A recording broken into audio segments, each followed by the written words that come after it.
బీసీపై రాహుల్ గాంధీ కొట్లాడుతున్నటువంటి తీరు ఆయన రాహుల్ గాంధీకి బేస్ అని చెప్పొచ్చు. ఆయన రేవంత్ రెడ్డిని చెప్తా ఉన్నారు. కానీ భారతదేశ వ్యాప్తంగా బీసీ మూమెంట్ కొంతకాలంగా భారతదేశ వ్యాప్తంగా దాదాపు భారత స్వాతంత్రం వచ్చిన దగ్గర నుంచి బీసీలకు జరుగుతున్నటువంటి అన్యాయంపై ఏ నాయకుడు జాతీయ స్థాయిలో ఇంత గలమెక్కి ఎత్తినటువంటి నాయకుడు లేడు. రాహుల్ గాంధీ తీసుకున్నటువంటి నిర్ణయము ఇప్పుడు తెలంగాణ కాదు భారతదేశ వ్యాప్తంగా ఒక కుదిపేస్తున్నటువంటి అంశము బీసీలకు సంబంధించినటువంటి అంశమేనే చెప్పొచ్చు. రాహుల్ గాంధీ తీసుకున్నటువంటి నిర్ణయం జాతీయ స్థాయిలో సరే సుదీర్ఘకాలంగా కాంగ్రెస్ పార్టీనే అధికారంలో ఉన్నప్పటికీ కాంగ్రెస్ పాపమే ఎక్కువగా ఉన్నది, అది వాస్తవమే. అయినప్పటికీ రాహుల్ గాంధీ యువనాయకుడైనటువంటి రాహుల్ గాంధీ ఆలస్యంగానైనా లేదా అధికారంలోకి ఏ విధంగానైనా రావాలనే ఉద్దేశంతో చేస్తున్నటువంటి పనైనా కావచ్చు, కానీ ఇది రాహుల్ గాంధీకే దక్కుతుందని చెప్పొచ్చు.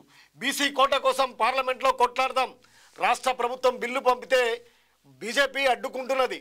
రాష్ట్ర ప్రభుత్వము బిల్లు పంపితే బీజేపీ అయితే అడ్డుకుంటుంది. బీజేపీ రాష్ట్ర అధ్యక్షుడు అయితే ఇప్పటికీ చెప్తా ఉన్నారు బీసీ బిల్లుకు వ్యతిరేకం మేమని. ఒకరు బండి సంజయ్ అయితే ముస్లింలకు సంబంధించిన వాళ్ళు రాజకీయము లేస్తే చేసేది ముస్లింల మీదనే.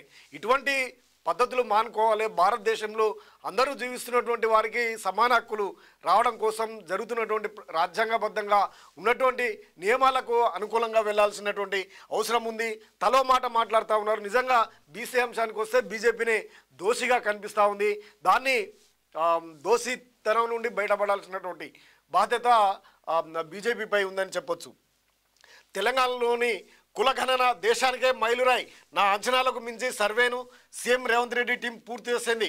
ఇక్కడ రేవంత్ టీము పూర్తి చేసిందని చెప్తా ఉన్నారు రాహుల్ గాంధీ చేస్తున్నటువంటి వ్యాఖ్యలు కీలకమైనటువంటి వ్యాఖ్యలుగా మనము పరిగణించాల్సినటువంటి అవసరం ఉంది.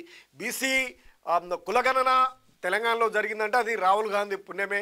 రాహుల్ గాంధీ చెప్పినటువంటి నియమాల అనుసరించే రేవంత్ రెడ్డి టీం చేసింది అనేది అందరికీ తెలిసినటువంటి విషయమే. 21వ శతాబ్దపు పవర్ఫుల్ డేటా తెలంగాణ సొంతం.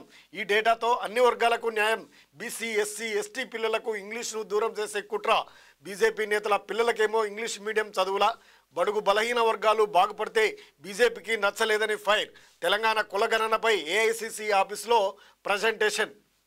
ఇంకా తెలంగాణలోని కాంగ్రెస్ ప్రభుత్వం నిర్వహించిన కులగణన దేశంలోనే సామాజిక న్యాయానికి మైలురాయి లాంటిదని లోక్సభ ప్రతిపక్ష నాయకుడు రాహుల్ గాంధీ అన్నారు. కులగణనను నా అంచనాలకు మించి సీఎం రేవంత్ రెడ్డి ఆయన టీము సమర్థవంతంగా పూర్తి చేసిందని ప్రశంసించారు.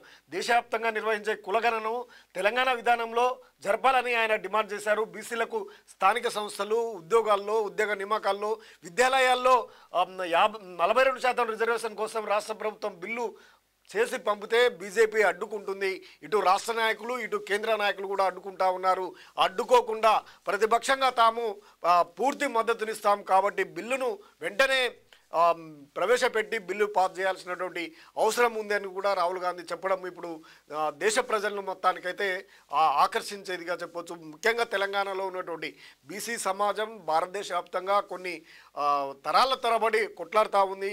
ఇటు రాజ్యాధికారం లేక అన్ని రంగాలలో పూర్తిగా తమకు ఉన్నటువంటి జనాభా ప్రకారం తమకు ఉన్నటువంటి హక్కును ఇవ్వలేకపోవడం వల్ల తీవ్రమైనటువంటి ఇబ్బందులకు గురవుతున్నామని బీసీలు చేస్తున్నటువంటి ప్రజా ఉద్యమానికి రాజకీయ ఉద్యమం కూడా ఎంతో అవసరం. దీంతో ఆగిపోకుండా రాజకీయాల్లో కూడా వారికి వాటాను ఇవ్వాల్సినటువంటి అవసరం ఉంది. అది ఎమ్మెల్యే ఎన్నికల్లో కూడా బీసీలకు ప్రాధాన్యత ఇవ్వాల్సినటువంటి పరిస్థితి అయితే ఏర్పడ్డదని చెప్పొచ్చు. రాహుల్ గాంధీ ఈ విషయంలో బేష్ అని చెప్పొచ్చు. రాహుల్ గాంధీ తీసుకుంటున్నటువంటి నిర్ణయం భారతదేశ వ్యాప్తంగా ఇది అమలు కావాల్సినటువంటి అవసరం ఉంది. దానికోసం ఆయన విశ్వ ప్రయత్నాలు ఉద్యమాలు చేయాలి. బీసీ బిల్లు కోసం కొట్లాడతానని చెప్తా ఉన్నారు. ఒక తెలంగాణ గురించే కాదు భారతదేశ వ్యాప్తంగా ఉన్నటువంటి బీసీలకు న్యాయం జరిగే విధంగా కొట్లాడాల్సినటువంటి గురుతర బాధ్యత రాహుల్ గాంధీ పైనే ఉంది.